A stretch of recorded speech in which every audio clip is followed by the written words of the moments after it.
एक नदी में 3 मछलियां रहती थीं। उन मछलियों में बहुत अच्छी दोस्ती थी, लेकिन जिंदगी को लेकर उन सबका नजरिया अलग अलग था।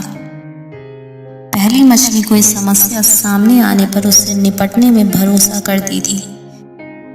दूसरी मछली का मानना था कि मुसीबत सिर पर आने का इंतजार करने की बजाय समय रहते उससे निपटने का उपाय कर लेना चाहिए। तीसरी मछली का मानना था कि प्रयास करने से कुछ नहीं होता, होता वही है जो भाग्य में लिखा होता है। एक दिन तीनों मछलियां नदी में तैर रही थीं। तभी उन्होंने नदी के तट पर बैठे 2 मछुआरों को आपस में बातें करते हुए सुना कि कल से वह इन मछलियों को पकड़ना शुरू कर देंगे। मछुआरों की बातें सुनकर दूसरी मछली ने अपनी सहेलियों से कहा, सहेलियों, मैं समझती हूँ कि हमें यह जगह छोड़कर किसी सुरक्षित जगह पर चले जाना चाहिए। यहाँ हमारी जान खतरे में है।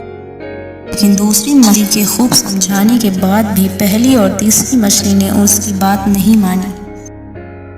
दूसरी मछली उन दोनों को साथ छोड़कर नदी की किसी और जगह पर चली गई।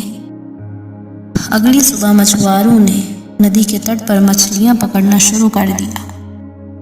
पहली और तीसरी मछली जाल में फंस गई, लेकिन पकड़े जाने के बाद भी पहली मछली ने हिम्मत नहीं हारी।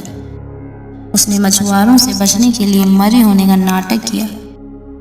उसे मरा हुआ समझकर मछुआरों ने उसे फिर से नदी में फेंक दिया, क्योंकि मरी हुई मछली अच्छी नहीं होती है। पहली मछली तुरंत वहां से भाग निकली। उधर तीसरी मछली ने जाल में पकड़े जाते ही जीवन की आस छोड़ दी और स्वयं को कोसने लगी। अगर उसने अपनी सहेली की बात मानी होती तो वह बच जाती। हमें परिस्थिति के हिसाब से दिमाग का प्रयोग कर बुद्धिमानी दिखानी चाहिए।